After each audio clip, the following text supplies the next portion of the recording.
In a small village, a humble street food vendor's life is turned upside down when his past and present collide, forcing him to confront the truth, seek forgiveness, and fight for a second chance at love and happiness.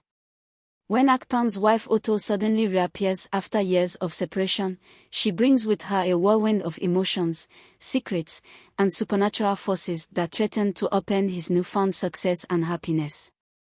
Akpan Rich was a man of mystery, a roadside caterer with bulging eyes that swirled around like a whirlwind when he spoke. He was known for his delicious beans and fried plantains, drawing a loyal crowd that swore by the taste of his meals. But behind the taste, there was a story, one that danced between rumor and reality.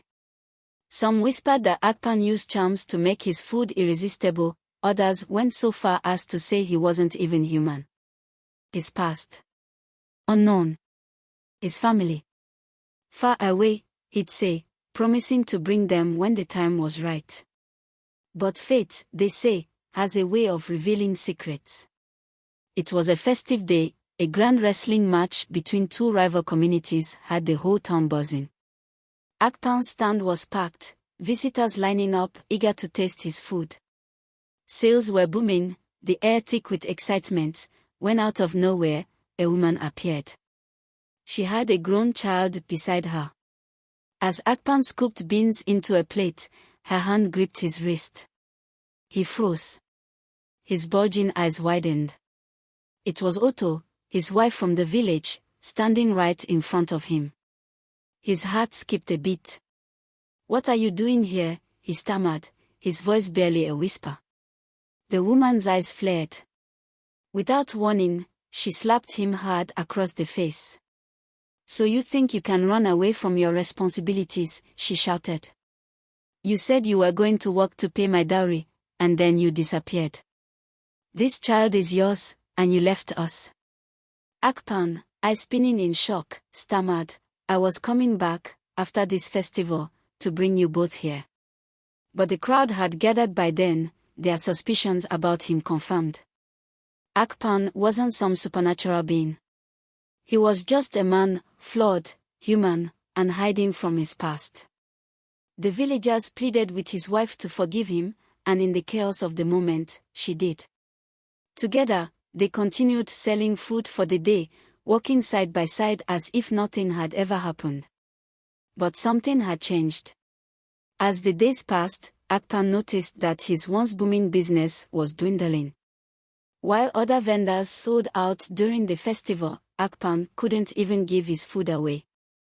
His pot of beans sat untouched, and for 5 long days, not a single customer approached his stand. The once thriving business was now a ghost town. Akpan's wife, confused, wondered what had gone wrong. "Why have people stopped coming?" she asked. Akpan's voice was low, burdened with a truth he had never told anyone. "It's always been like this when you're around," he admitted. "That's why I left. Every time you're near, things fall apart for me." The words stung. Deep down, she knew Akpan wasn't the first to tell her this. Troubled, she went to the church, seeking answers. There, the pastor prayed for her, and she prayed to God, asking for deliverance from whatever unseen force seemed to follow her. And then, she left. Weeks later, she returned. To her surprise, Akpan was successful again. Customers flocked to his stand, and the business was thriving as it once had. When she approached him, his face paled. "You're back," he said, his voice edged with fear. "You can't stay here. I'm finally building a house, and I don't want any bad vibes." But she stayed, determined to see if her prayers had worked. To Akpan's shock, nothing bad happened. In fact, things only got better. Customers came in droves, asking for her to serve them, and the business flourished even more.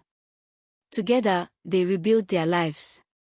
The house was completed, the dowry was paid, and in time, Akpan and Otto found peace. Here is the moral of the story: honesty is the best policy. Akpan's initial dishonesty about his past leads to trouble, while his later honesty helps to resolve issues and rebuild trust. The story offers a message of hope and redemption, suggesting that people can change and deserve second chances. Otto's decision to let go of her past hurt and anger allows her to move forward and rebuild her life with Akpan also. The villagers' encouragement and support help Akpan and Otto to reconcile and rebuild their lives, highlighting the value of community and social support.